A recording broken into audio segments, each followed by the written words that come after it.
Hola, Hola, ¿cómo estás ahí? bien, ¿y tú? ¿Cómo estás?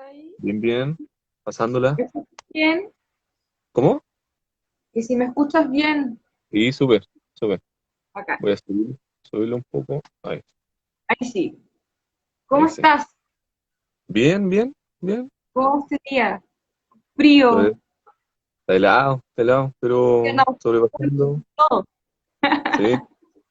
¿Tú cómo has estado? Bien, pues, aquí saliendo después de trabajar, corriendo en la propia casa. Ya. ¿Te acuerdas cuando íbamos al programa y a la radio y teníamos que correr y ahí poniéndole el hombro ahí después de los trabajos? Bueno, a ti te quedaba más lejos, a mí me quedaba ahí al Mm. lado, pero igual, era maratónico. Sí, pues, sí. No Pero, íbamos, éramos demasiado, yo creo, muy mateos. no, y era muy Invierno, chistoso, era ¿ah? muy chistoso. Bueno, ahora es muy chistoso cuando uno dice, no sé, de repente me ha pasado que tengo que salir de una reunión para meterme a otra. ¿Ya? Pero es como no, no, no es así, es como salgamos que tenemos que ir a otra reunión. Y ahí no te tienes que mover, está ahí en el escritorio, es No, como, ¿qué ese ir onda? son tres links distintos y listo. Eso me da mucha risa.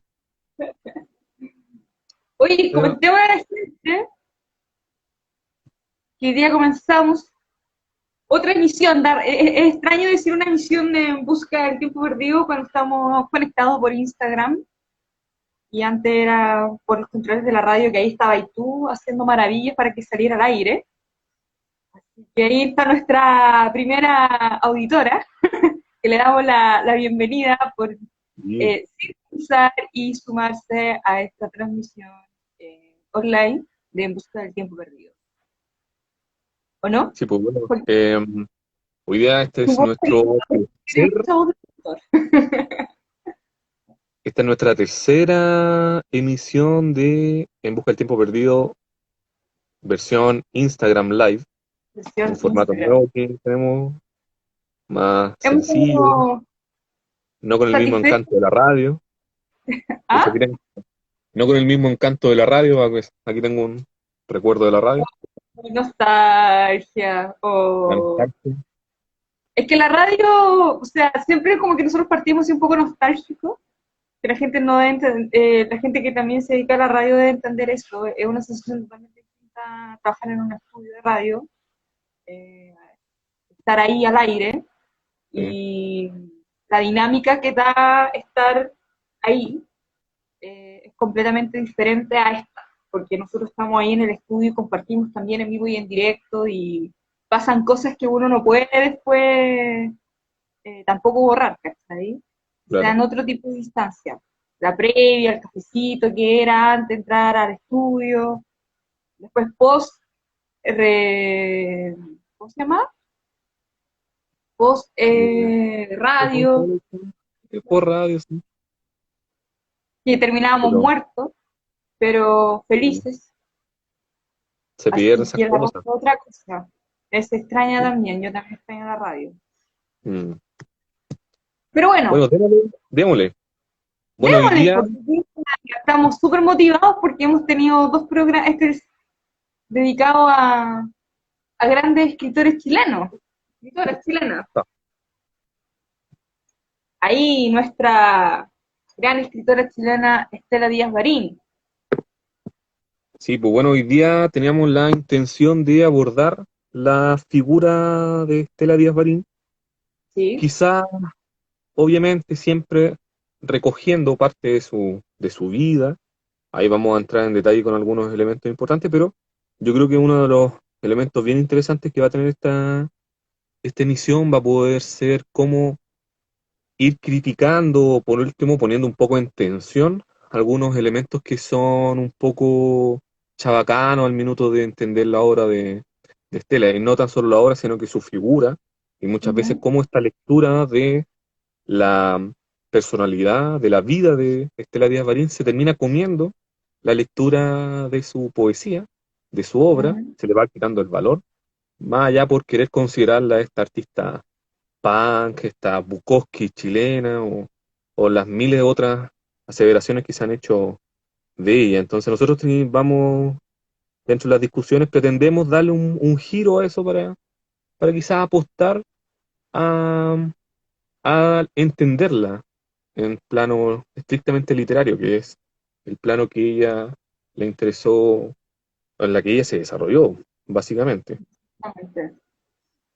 Bueno, partamos diciendo, Estela Díaz Barín es una poeta chilena, habitualmente se la termina catalogando dentro de la generación del 50, a pesar de que ella en distintas ocasiones, entrevistas, de hecho en alguna parte, en algunas lecturas de poemas, de poesías que ella se pueden encontrar en internet, ella dice de que no pertenece a ninguna generación, ¿Ya? pero por tiempo, los años en que estuvo publicando y por los círculos donde se codió, habitualmente se la categoriza dentro de la generación del 50. La semana pasada hablábamos de otro de sus representantes, Jorge Telier, con quien también Tuvo habituó, el se precio codió, que está. claro, con quien se codió particularmente Estela Díaz Barín, y además de otros más. Las referencias clásicas son ahí Enrique Lin, Jodorowsky, todos esos autores que eh, ahora último, dicho sea de paso, ahora último falleció el último representante que quedaba de esa generación, pues, ¿Barquero? Efraín ¿No? Barquero. Se nos fue el último representante de la generación del 50. Entonces, una Oye, generación que ya es parte del recuerdo. persistió Barquero ahí. Sí, impresionante. Mm.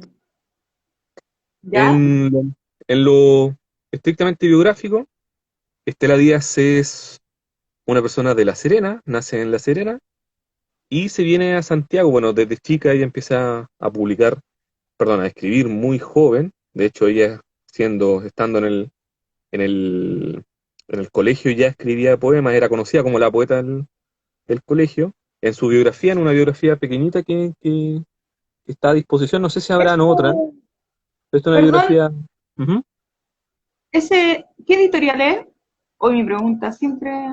¿Moneda? Esta No. es la editorial de la Universidad de La Serena. Ah, ya. Ya, es que me confundí con una edición bien bonita que tiene Ediciones Moneda, que es de la Carmen Avendaño. Ah, sí, sí, sí. Sí, sí, tiene un libro de la Estela Díaz Dorín. Y en Muy este libro lindo. se recuerda un evento cuando el colegio donde cursaba Estela lo Ujú. visitó Gabriela Mistral.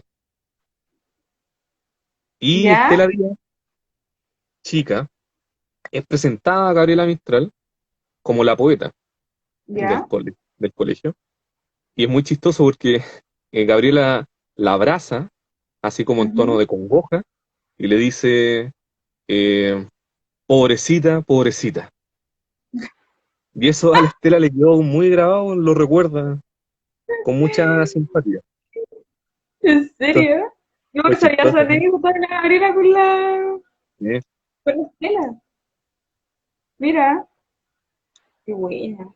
Oye, Joaquín, y Posteriormente, en sí. esa línea de ¿Mm? que tú estás presentando a la Estela, ella como un poco como su biografía o cómo parten sus primeros inicios incursionados como con la escritura, la lectura, este acercamiento con Gabriela Mistral, y situándolo en la poesía chilena, quería que tú lo nombraste, pero como que de tu punto de vista, ¿por ¿Mm? qué tú, que ella misma dice que ella no es de ninguna generación, pero si insiste poner a la Estela dentro de una generación de 50, podríamos seguir como explicar un poco más con respecto de Mm. por qué a los poetas se los sitúa en una generación o por qué se les nombra en una generación o por qué se les identifica en un determinado tiempo? En este caso con la Estela, que sigue siendo así hasta el día de hoy en la literatura.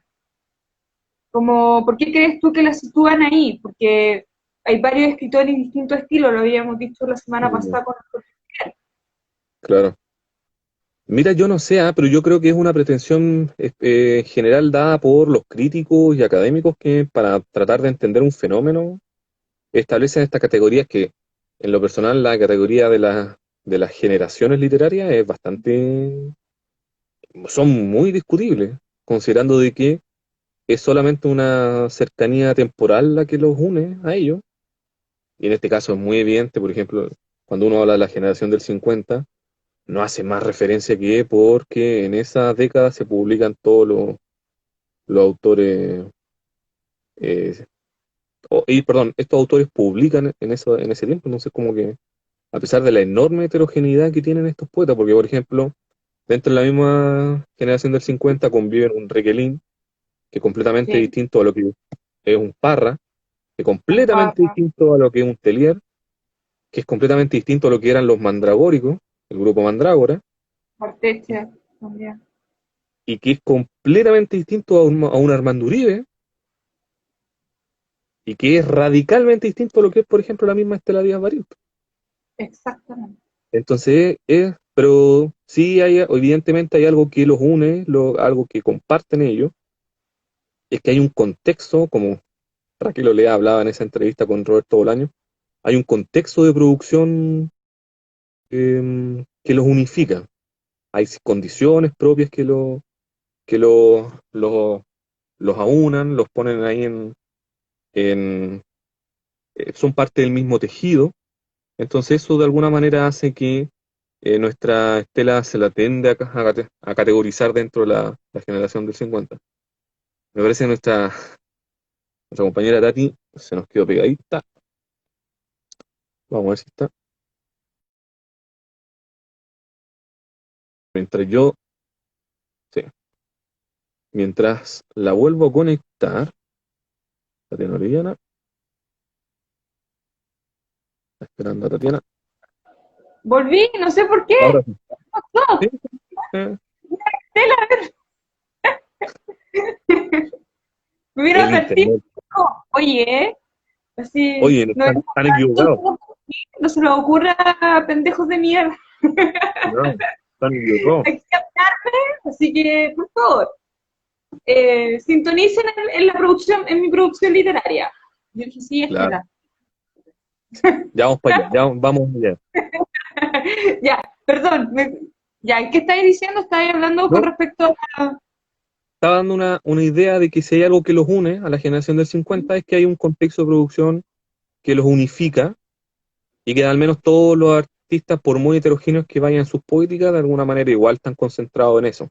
Ahora, habría que analizar con cada uno de ellos cómo ese contexto lo determina en algún punto su producción, su poesía, pero eso ya es análisis de para cada uno de los poetas.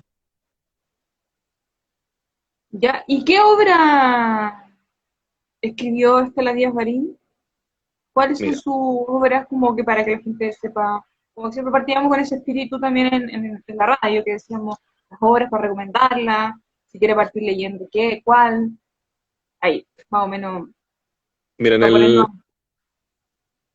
una vez que Estela Díaz Barín llega a Santiago con la intención de estudiar psiquiatría, cosa que no termina, ella publica, ¿cómo? Que estuvo 2 años y medio en la carrera. Mm. Siguió más. Y no termina básicamente porque se dedicó a convivir en los circuitos literarios, en los bares, en la bohemia propia del Pero Santiago de ese tiempo. deberíamos poner, si hubiéramos estado en la radio, paréntesis, habríamos puesto la bohemia. ¿Cómo se llama? ¿Cómo se Claro, diría en francés? la bohemia de, La ¿cómo se bohemia. llama? Oh, ¿cómo se llama? Aznavour, De de hay Aznavour. una de la...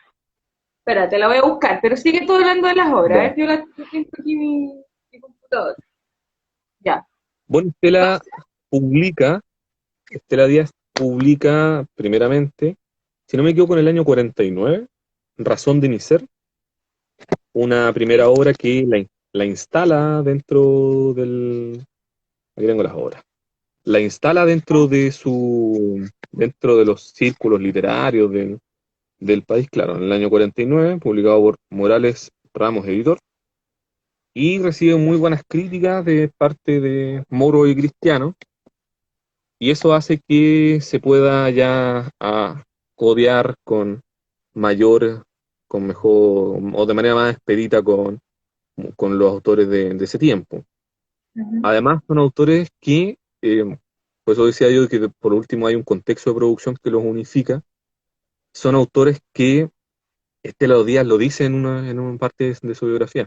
Se aparece Jean-Paul Sartre con todo su ¿Ya? existencialismo y ahí les vuela la cabeza a todo ello. O sea, lo mismo que hablamos la otra vez con la generación del 50 y a propósito de Jorge Telia.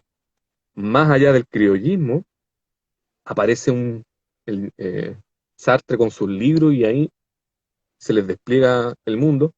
Y probablemente Estela Claro. Díaz Marín, durante toda su obra, mantiene esa dimensión existencialista en su poesía. Entonces, fue bien, al parecer podría haber sido bien relevante en su escritura la lectura de los franceses existencialistas. De hecho, Posteriormente publica, ¿sí? no, te iba a decir que tú, para reafirmar lo que estabas diciendo de que es cierto, porque ella misma lo dice en una entrevista que se consideraron, fueron parte de una generación controvertida, Claro, ¿sabes? Tienen eso, y debe ser porque más lo estilo de cómo influenciaba también todo este tema del existencialismo.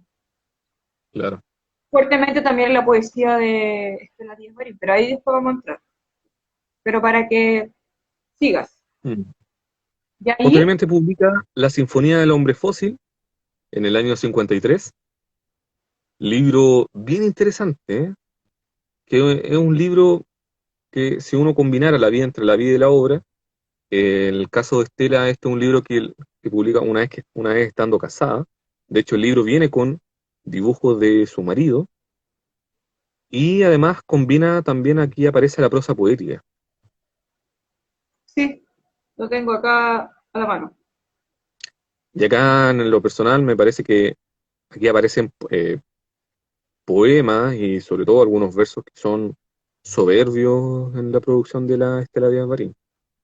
Por ejemplo, y donde se pone eh, de manifiesto el existencialismo de su poesía. Por ejemplo, después quiero leer el poema completo, pero cuando dice, porque ya no quería vivir estando tú presente, la amargura se echaba a mis pies como un perro y era la angustia como un hueso marino sobre un pequeño laúd mientras yo pervertía el silencio para así descender de tus ojos. Poema precioso de ese libro. Entonces, es un libro bastante enigmático, diría yo. Este es uno de los libros que... En realidad, toda la eh, obra de... A ¿Cómo? mí me pasa que la leo y la vuelvo a releer y siempre siento que es interminable, me pasa como esa intensidad, esa visceralidad, esa sensación que te impacta, como que te arrastra el poema y ya te inunda eso de entrar en ese ejercicio con ese yo, con encontrarte, con generar esa instancia, pero bueno, en este caso también eso es subjetivo, pero siento que Mm, tienes tal esa fuerza, esa vehemencia que te llega a impactar y uno queda como, no sé si a ti te pasa, que uno queda como ¿qué poema? ¿Qué claro. dice? ¿Qué este verso? Y va, y es como una cadencia que no, y el poema no termina, y cada vez va tomando más fuerza, que se va como sosteniendo, y es como, y después como que cae en una catarsis. Esa es mi sensación, es como que Sí, está ahí así, y tú quedas como, ¿eso fue? Algo así. No sé sí, cómo... sí, además que hay un elemento que a mí me gusta harto en general de la poesía, y que Estela Díaz lo hace bastante, son los poemas largos. No sé por qué tengo una fascinación al menos por los poemas largos, en donde con la poesía de alguna manera se logra reflejar un poco cierta narrativa. Lo que no quiere decir de que la poesía tenga que ser narrativa o que tenga que contar una historia. Pero sí me gusta la idea cuando, haciendo poesía y apostando por el poema en su dimensión sublime, se logra tocar una narrativa de la dimensión poética, por decirlo de algún modo.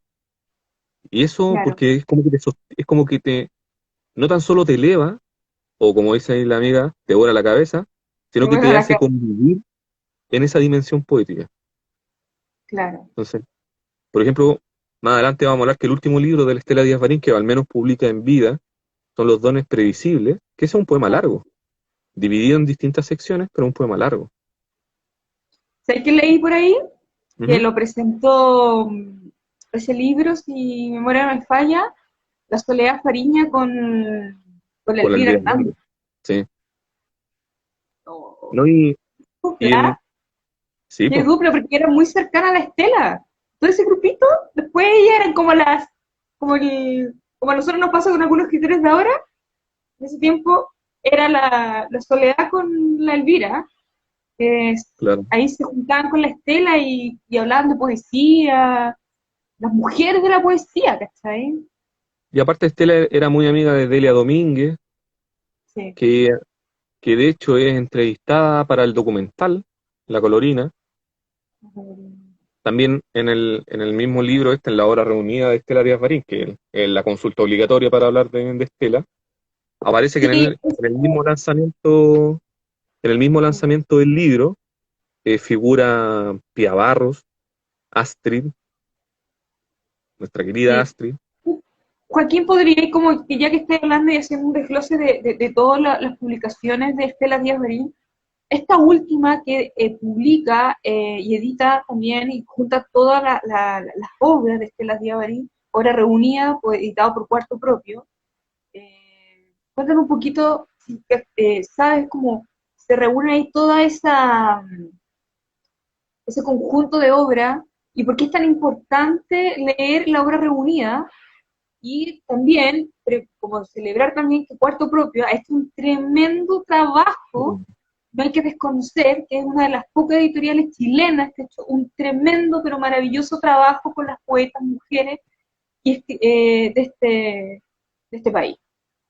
Ha Sí, sido una tremenda editorial que ha sacado y ha visibilizado a escritoras chilenas y eso ha sido fundamental para la literatura hoy en día. Escritoras que por eso tenemos la oportunidad, una edición preciosa de la obra reunida que viene con una selección de fotografía. Bueno, pero fotografía. cuéntanos tú, porque tú también la tienes ahí, así que de esta obra tan bellísima de Cuarto Propio. Mira, primero mencionar y de ahí también por de pronto agradecer que este libro, según lo que consigna el mismo libro, nace bajo la motivación de una escritora que es Claudia Pablaza, Sí. y que ella es la que transcribe y trae a colación todos estos libros. Primero, yo creo que un elemento súper importante del libro es que rescata la obra y que en el caso de Estela Díaz Barín era súper necesario considerando que habían, sobre todo los dos primeros libros, Razón de mi ser y Sinfonía del Hombre Fósil, para el año 92 cuando se publica, perdón, para el año este se publica, me estaba equivocando, el La libro obra aparece, reunida, la hora reunida aparece, yo la tengo aquí, creo también. 2010, 2000 perdón, 2011. ya, Claro, después aparecieron otras, de hecho esta es la segunda reedición, y hay ya. una tercera que salió hace poco, el año pasado, si no Así me equivoco. como si está, hoy, estos últimos años, te digo que ha repuntado la obra de Estela, que ha sido releída así, pero infinitamente. Claro. ¿Ya? Entonces, por una parte era eso, de que es que había siempre necesario volver a traer y volver a poner en circulación obras que, eh, por distintos motivos, por el paso del tiempo, no hay que quitarle peso de que pasaron 60 años desde la última publicación, entonces era completamente necesario poder volver a contar con el libro físico, que eso es lo importante.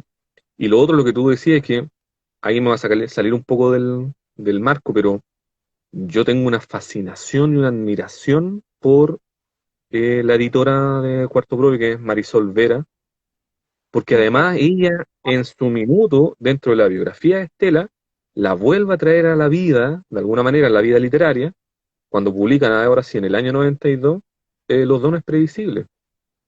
Porque exacto. piensa tú que el último libro de Estela Díaz Barín había sido en el año 59, el libro Tiempo, Media Imaginaria.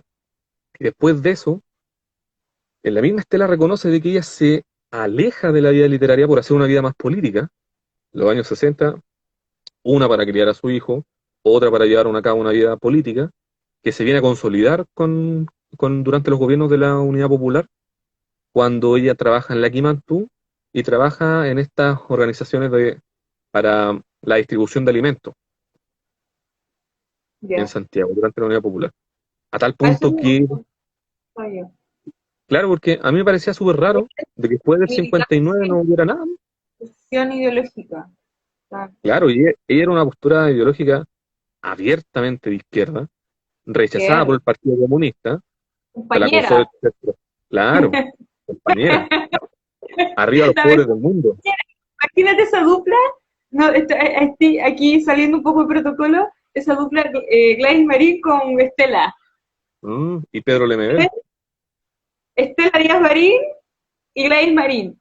Imagínate, esa tría ahí conversando de política, poesía. Oh, no. Mira,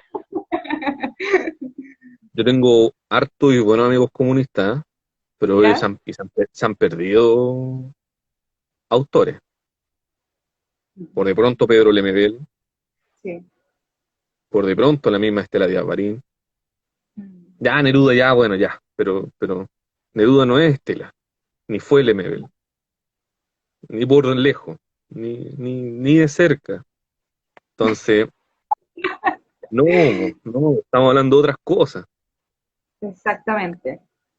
Entonces, claro, y el compromiso fue tan fuerte que desde el 59 en adelante no había publicado nada. Y en el 92 se publica este libro, este poema largo que es Los dones previsibles, además de otros poemas que se habían mantenido inéditos en el tiempo, y además se recuperan algunos pocos poemas que venían en su último libro, Tiempo Media Imaginaria, para volver a publicarse en Los dones previsibles. Y dentro de esos poemas que se rescatan, por ejemplo, está este poema que le dedica Estela Díaz a Pablo Neruda, cuando Pablo Neruda cumple los 50 años, que la historia la relata muy bien ahí en el documental. Ella era una gran lectora de Pablo Neruda, ¿eh? Sí, De Gabriela y de Neruda, sí, pero no, así ella, profundamente. piensa tú que la Estela Díaz Marín estuvo eh, cuando joven, y sobre todo cuando joven y uno termina siendo más idealista, leyó al Neruda del Residencia de la Tierra. Qué libro ese de Neruda, ¿eh? Qué Claro, libro. sí. Sucede que me canso de ser hombre, dice. Me canso de ser hombre, no. Y el tango del viudo, También, también. que reside en la tierra, ese libro, una belleza. A mí me voló el cerebro. Esos son como los libros. Ya. Pero pasemos al tema medular. Yo creo que aquí vamos a sacar roncha a los Vamos, lectores de Estela Díaz. vamos a lo más grueso de la discusión de por qué hoy día Hoy día estamos estamos hablando aquí, de la Díaz Barín. ¿Por qué claro. elegimos hablar hoy día de la colorina? Ya le vamos a decir la Claro. colorina, ¿no? Sí, ¿Por mira, qué? una breve introducción para darte el pase con respecto a esta Ya. pregunta. Porque Bueno, nosotros, cuando lo conversamos en la reunión de pauta, ahí, de pausa. vestidos formales y todo eso, eh, De reunión en reunión nos tuvimos que trasladar y todo lo demás.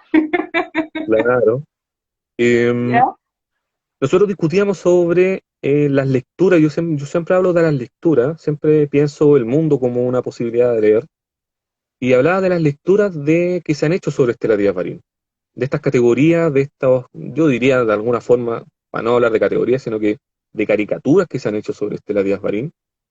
Exactamente. Sobre todo debe ser la punk de la literatura chilena, la Bukowski de la literatura chilena. Por ahí había un reportaje que decía Estela Díaz Marín, la pugilista.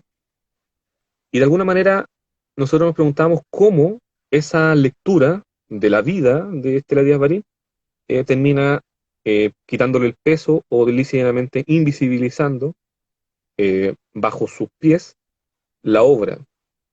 Entonces, ¿cómo se nos pierde los libros de Estela Díaz Marín, la poesía misma, con la vida que estamos todos de acuerdo de que resulta tremendamente interesante, pero que en este caso Estela Díaz Marín era poeta y tenemos que pensarla desde ese Desde ese- escenario? Entonces, a propósito de eso, yo te quería preguntar, Tatiana, era ¿Cómo, cómo de alguna manera podemos apostar por una mejor lectura o una mejor apreciación de figuras femeninas que son tremendamente importantes en el plano literario, pero que en su vida probablemente no responden a los cánones que socialmente de ellas se esperan y que por el hecho de no responder a esos cánones terminan siendo llevadas hacia el territorio del residuo de la sociedad?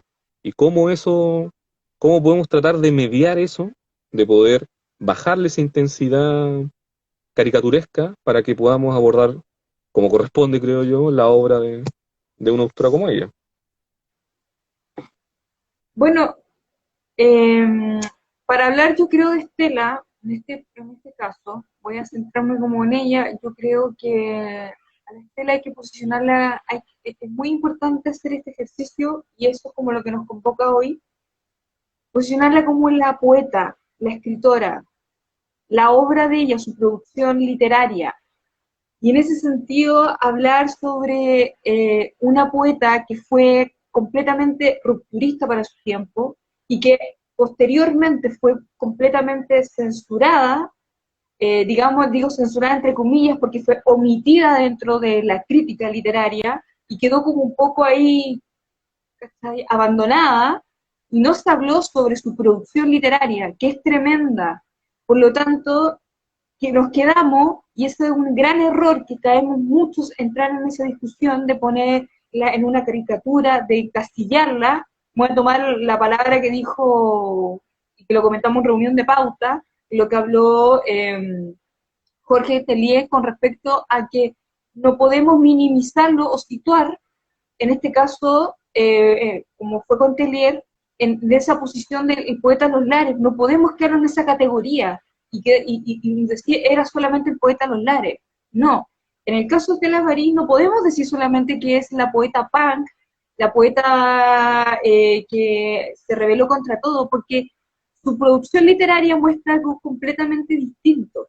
Yo creo que la producción literaria de la Estela es ella, pero también podemos ver que hay una disidencia, hay una desacralización, hay una, pone y cuestiona, se pone una incertidumbre con respecto, sobre todo en Razón de mi Ser, que es su primera obra, donde entra el rol de la mujer y ella juega con eso en su escritura, lo posiciona en esa condición de mujer.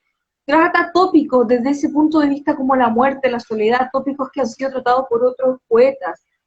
Y hoy en día yo creo, hoy, recién hoy, a la Estela, yo creo que se la está mirando desde ese plano, se la está un poco desprendiendo y al mismo tiempo visibilizando su obra.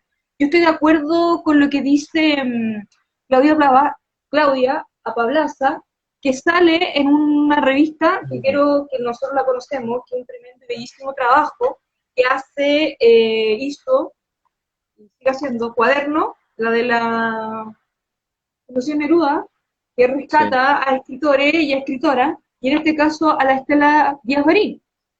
Y hay algo muy interesante que aquí hace una alusión, Claudia, que escribe sobre ella, y es la que incluso es la que hace la edición de Obra Reunida en Cuarto Propio, y hace esta distinción que quiero rescatar, porque lo dice de una manera muy así asertiva y va al grano, donde, desde dónde tenemos que leer nosotros a la Estela Díaz Barín. Y ella dice, la voy a citar. Leer obra reunida de Estela Díaz Barín, publicada por la editorial Cuarto Propio en el año 2011, es fundamental para entender a esa autora y hacer de una vez la separación. Mira lo que dice ella, lo que estamos hablando nosotros. Claro. Continúa, dice, de la Estela personaje y la Estela escritora. Por mucho que Enrique Lin haya dicho en el prólogo de Los dones previsibles, de 1992, que para referirse a la Estela escritora y a la Estela personaje, cito, haré las dos cosas en una, ante la imposibilidad de separarlas. Eso dice Lin en la presentación de Estela, de su libro.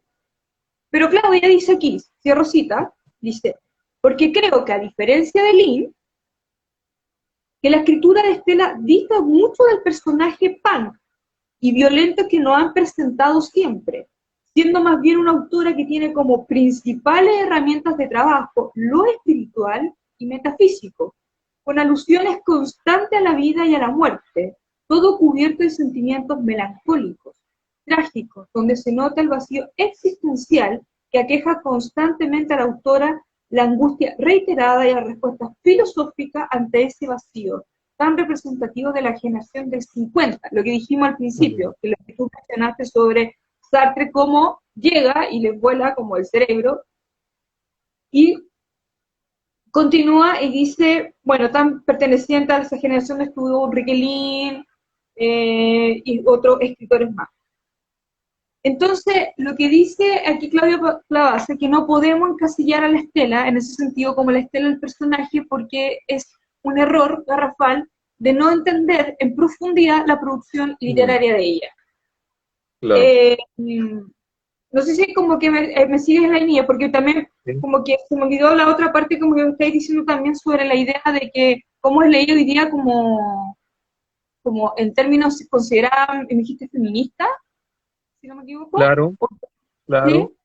Sí, pues, que una pregunta que te hacía en la pauta y que me parece que igual la planteo para que la puedas desarrollar, que es cómo esta postura, que yo estoy de acuerdo con eso, yo creo que justo leí también ese artículo antes del programa, y era como justo lo que estamos hablando, o sea, eh, es pensar a la Estela en su poesía, en su literatura, en su poética, más allá de lo que ella haya hecho, que puede servir para una teleserie, pero no para un análisis propiamente literario. Entonces, como en parte de las lecturas literarias que sí se han hecho de Estela Diavarín, dentro de ella Eugenia Brito ha hecho unas lecturas bien interesantes de Estela, y se ha mencionado de que ella coloca, instala, posiciona, eh, le da voz a una figura femenina dentro del escenario de su poética.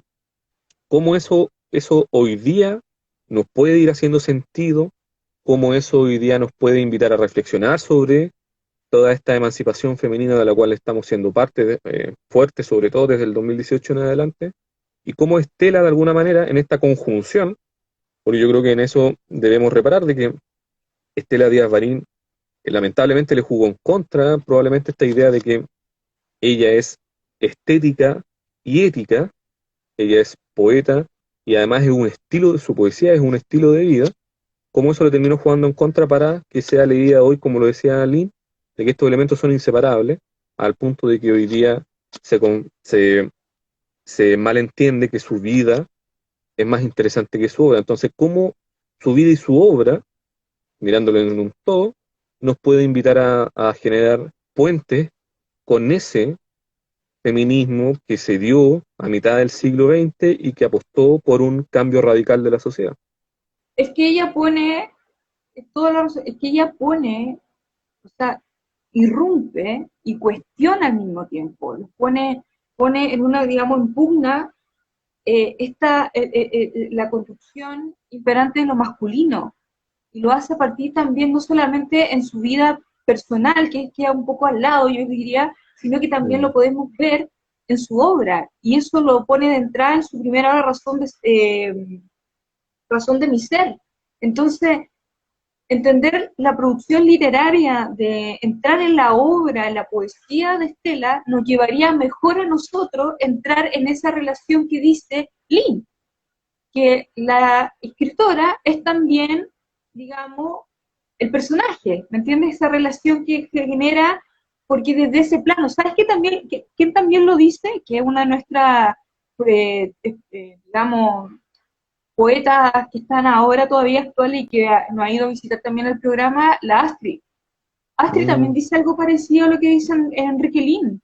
También no la separa de su obra, pero la mira desde el plano que nosotros ahora estamos reflexionando, entendiéndolo desde el punto de vista, desde su escritura, desde la palabra, desde ese plano, desde lo propiamente poético, como yo me escribo desde ahí, Mm. como yo hablo desde ese plano, y desde esa fuerza poética hay una búsqueda de una transformación, de una trascendencia a partir del lenguaje. si en la Estela uno puede ver muchas temáticas que aborda el amor, aborda la muerte, aborda la soledad, son temas que no han sido, digamos, fuera de lo que no han hablado otros poetas. Incluso, ¿te acuerdas que en la reunión de Pauta hablamos con respecto a esa entrevista que yo te mencioné, que le preguntan, oiga, entonces usted se considera una poeta maldita? Ah, sí.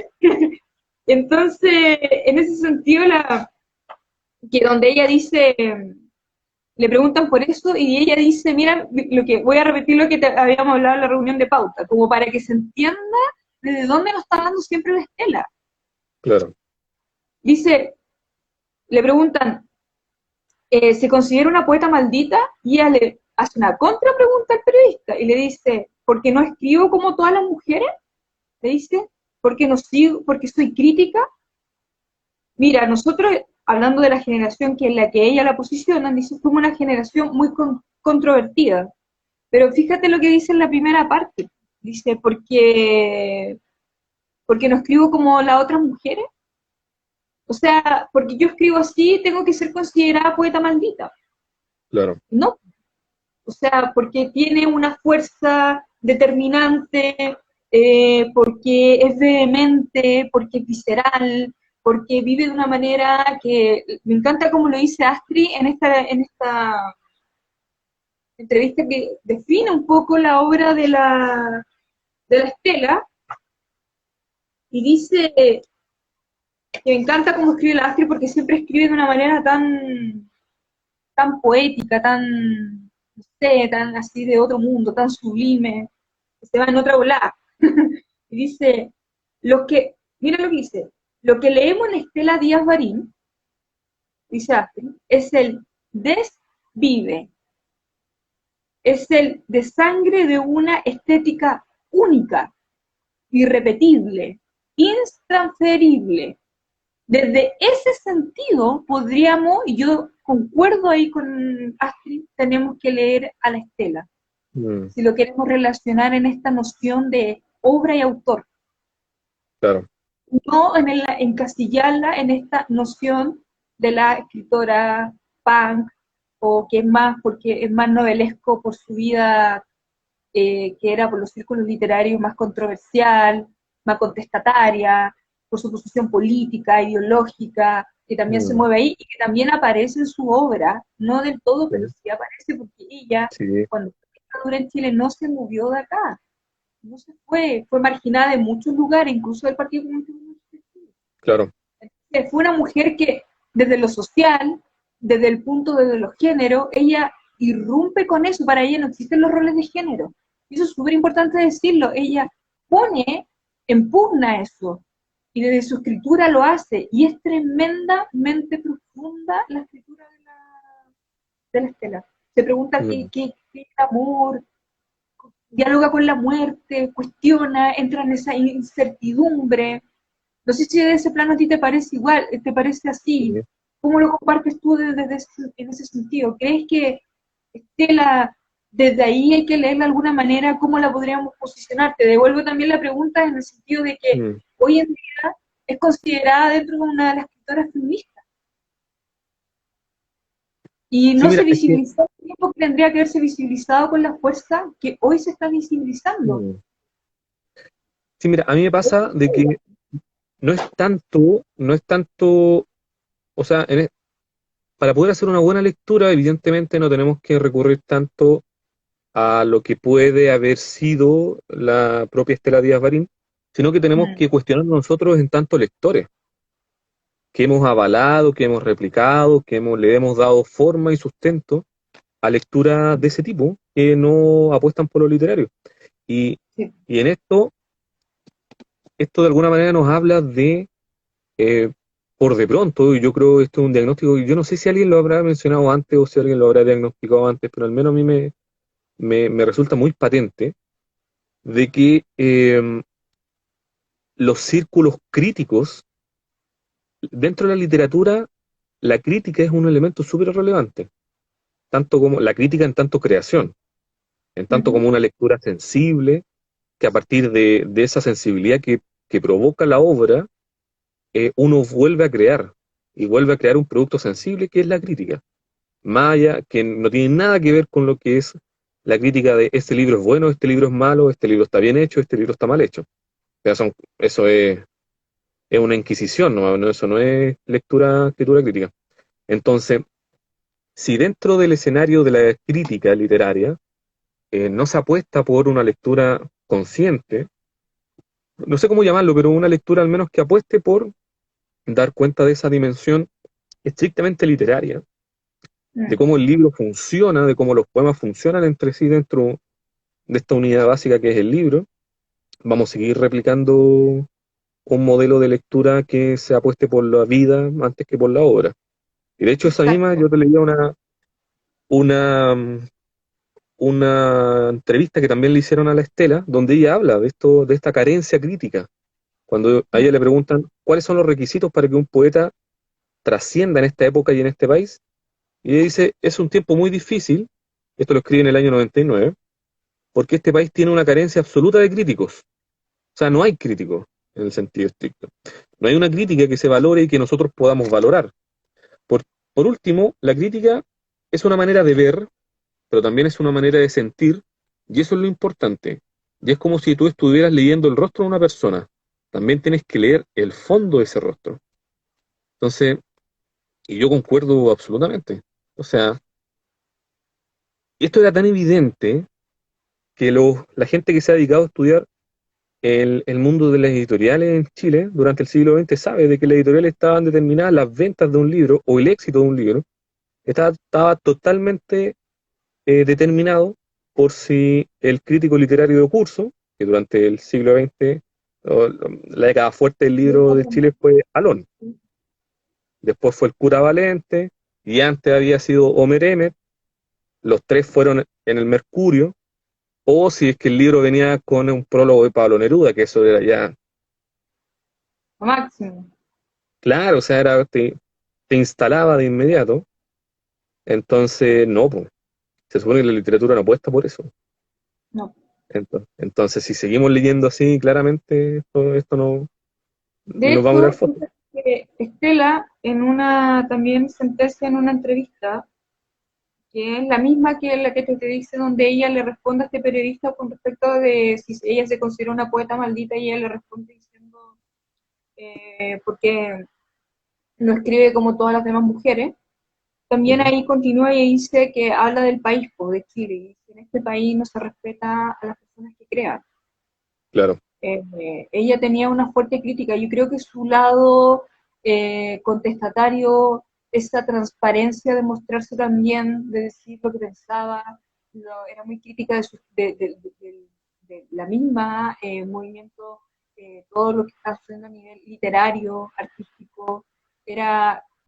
Yo siento que Estela tenía una lucidez tremenda con respecto a lo que representaba para ella la literatura, la escritura, y creo que sus reflexiones son muy profundas y no fueron tomadas desde ahí, porque nos quedamos con el imaginario colectivo, y eso es lo que tenemos que sacar, y agradezco de alguna manera que en esta generación se pueda mirar desde ese plano, se pueda leer también desde ese plano, pero no nos podemos quedar con que es la escritora punk solamente, que se revela claro, contra todo y que manda toda a la punta del cerro, porque claro, sí, ella es verdad que tenía una postura y era mucho más vehemente y era mucho más determinante al momento de hablar y de relacionarse y dialogar. Pero su claro. producción literaria tiene algo mucho más que eso. Mm, Eh, esa parte visceral, esa noción existencial, eso de encontrarse con el ser, de preguntarse desde ahí, de dialogar mm, desde ahí, de poner en conflicto y en pugna los roles de la mujer en una sociedad, en un espacio que la escritura le permitía hacerlo. La escritura claro. como lo dijo una vez en un momento, me acordé de la escritura de la Malú Gurriola también, que Ujú. representa finalmente la escritura, ese brazo de la escritura, ese poder que te da la palabra, decir Claro, lo que no se puede, lo innombrable, ¿me entiendes? Lo que no tiene lugar en otro espacio. Y ella, esa marginalidad que se le dio, de alguna manera, la encontró en la poesía, en la escritura. Y desde ahí mostró un lado y un ejercicio reflexivo que hace su poesía, que te hace transportarte y también preguntarte de ese plano. Y por eso, si uno entra en discusión, porque uno de sus poemas más conocidos, que nosotros sabemos que es La Palabra, Claro, ese poema tan, no sé si lo tienes a mano, sí. ahí lo puedes leer, así como nos salimos un poco del protocolo que habíamos dicho que íbamos a hacer con poemas, pero vámonos ahí para que vamos entrando en la hora, ya que estamos hablando de la producción literaria y cómo ahí podemos ver también lo que convoca y lo que nos transmite la poesía de la Estela Díaz. Mira, antes que se me vaya el punto, es tan fuerte el cómo, en este caso, a Estela Díaz Marín y a otros poetas se los destina al foso del olvido, que en una entrevista que está en Memorias Chilenas, que le hace Claudio Donoso, una de las buenas entrevistas que se le han hecho, Claudio Donoso muestra que en el año 2000 Estela Díaz Marín recibió una pensión de 60 lucas. O sea, era una pensión miserable. Entonces fue impresionante. Fue impresionante el nivel hacia donde nos llevamos nuestros poetas. O sea, es curioso. Mm. Esto es La Palabra. O sea, nos quedan 8 minutos. ¿Sí?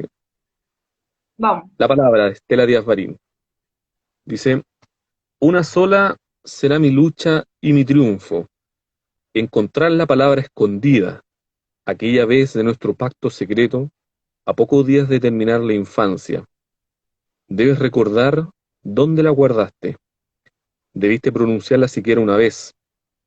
Ya la habría encontrado, pero tienes razón, ese era el pacto.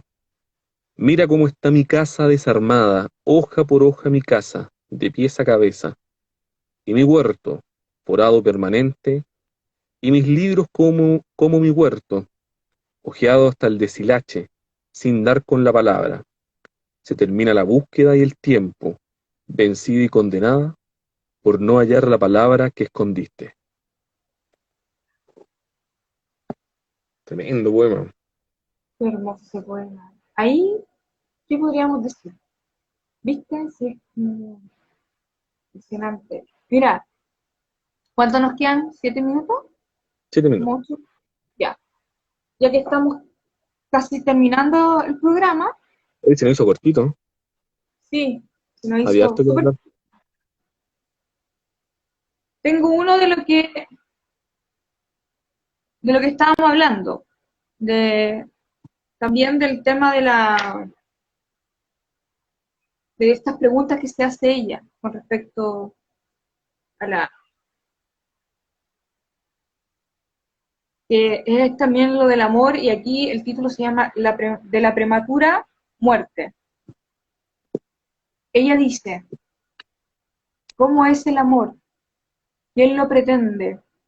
El tiempo es tan efímero y estás llorando por lo imaginario. Es fácil el dolor, la alegría, la duda y el llorar de rodilla. No es el querer morirse caminando para no regresar después de nada. En mis manos abiertas ha nacido mi querida amargura, y tus ojos severos están muertos y detrás de mis umbrales. Nada tengo de ti, nada ha quedado. Las prematuras muertes no nos unen, no estuvimos jamás en el silencio, ni con el tiempo, y es que nunca estuvimos. Vivimos deambulando como perros de noche, como se van y emigra de sus fosas los esqueletos vivos, y estamos al nivel del horizonte, pretendiendo la altura, y estamos en la bruma y sus guitarras de mordaces sonidos, y en las ciudadelas verticales, y en la amapola blanca y en el rictus. Permiso, perdón, que se me está descargando. La interrupción mía. Maté el momento, pero ya. Ahí, ya. Continúo, para que desprenderse de la callada estirpe. Sin nada desprende de nosotros, tu voz está impregnada de mis voces, tus ojos, de mi última mirada. ¿Cómo puedes decir que se ha perdido lo que tú no me has dado? Estamos en la noche, merodeando la duda, con miedo de saber qué nos espera detrás del horizonte. Sonriamos. Qué buena, qué buena. ¿cierto? No, maravilloso. Maravilloso, maravilloso. Ahí sí estoy volviendo, espera. Estoy volviendo. Pucha, justo que se me empezó a descargar el celu y no pude, tuve que interrumpir el poema, si no se me iba a apagar. Ya. ¿Qué Buenísimo. más? ¿Alguien nos estaba pidiendo un poema ahí? Sí, lo tengo, mira, Nuestra... lo encontré. Yo creo que con esto ya Ya. nos vamos a terminar viendo, nos quedan 4 minutos. Pero mira, quiero leer Ya. una cosita antes que se me escape. Porque esto lo dice Estela Díaz Marín antes de morir, un poquito antes de morir, en un texto que ella escribe. El hombre es un accidente en este planeta. El hombre es un accidente como la albahaca, como una mata de orégano, como una flor, como cualquier cosa que se da en la naturaleza. El hombre no tiene la solidez de los dioses. El hombre es nada más que el hombre. Triste y espantosa cosa que está destruyendo su mundo, porque lo que nosotros cultural y estúpidamente llamamos inteligencia no existe. El hombre es el gran destructor. Ninguna inteligencia es proclive a la destrucción. El ser humano es un cero a la izquierda, el ser humano es peor que una piara de chanchos, el ser humano es lo más triste que se ha visto en este planeta. Qué impresionante como... Eso fue antes de irse. Uy, se nos hizo nada el programa. Sí. Pero Sí. yo creo que con este cerramos, nos quedan 3 minutos, en 3 minutos lo alcanzo a leer. Cierra tú con un poema. Sí. Bueno, igual si se iba a cortar, le agradecemos a todos, muchas gracias por participar. Esto es, Aquí hace es- ahí con todas las pifias. Cuando nos pasamos con la radio también. claro, A todo esto ahí. es execración de la materia. Ya. Crujiente, errante en medio del camino, con la cruz abatida de mis brazos, caídos del altar de mi costado, sola y herida en medio del camino, como un roble azotado en la tormenta, sin la primera posesión del agua, sin el último beso de la espera. Sola como el páramo, con la quietud de quien nada desea, sin la inquietud de tu primer quejido, viendo de las entrañas de los cardos salir palomas, penetrar distancias, viendo la cabalgata silenciosa, fantasmal, de las garzas emigrantes. Cómo se desperezan mis serpientes, ay, mi selva interior, cómo me llama. Quiero un querida y azotada y breve, un descanso de flores en la cripta, sin el último hedor de una osamenta con la fuente abierta del espíritu. Basta de la materia sin estirpe, que el ídolo de oro siempre es barro. Nunca produjo en mí llanto de histeria, profundo anhelo ni emoción profunda. Quiero quedarme así como fui siempre, con el delirio de alcanzar la hostia sin la profundidad de mis cavernas, por lo tanto sin ruidos y sin voces, sin la profanación de tu mirada que orada vientres desde la distancia. ¿Es que tiene sus límites la idea y el ansia puede conquistar el ansia? Quiero dejarme estar aunque me azote. La tempestad de tus orgías, ¿cuántas? Ya no recuerdo cuántas veces fuiste el despreciado espectro del deseo en mi sueño, en mis ojos, en mis manos. Ahora ya no temo. Tengo de bronce puro mis colinas y el alma. Con su túnel de misterios donde podría cobijarse tanto, se me ha ido esta noche al presentirte. Por último, la roca no es feliz en su engranaje solitario y verde, no la acarician las espumas pálidas con su lengua infernal de sal y hierro, y ella no está llorando sabias lágrimas. ¿Alguien la ha visto darse a las espumas? Nadie. Qué belleza de poema. Volar el Sí, cerebro. ¿Cómo lo sí, podríamos discutir? Oye, perdón, se me cayó el celular. Así que espero no haber interrumpido ahí la lectura. Ya, pues se va a cortar esto, ¿no? 30 segundos. 30 segundos, ya. Gracias. Voy a escribir ahí. Gracias a todos los que nos escucharon, se dieron el tiempo Sí. de Y mandarnos siempre buena onda o de el tema. decir que cada día jueves nos vamos a encontrar. Eso. Cada día jueves, ahora está definido. Ya lo Claro. pudimos Cuatro situar.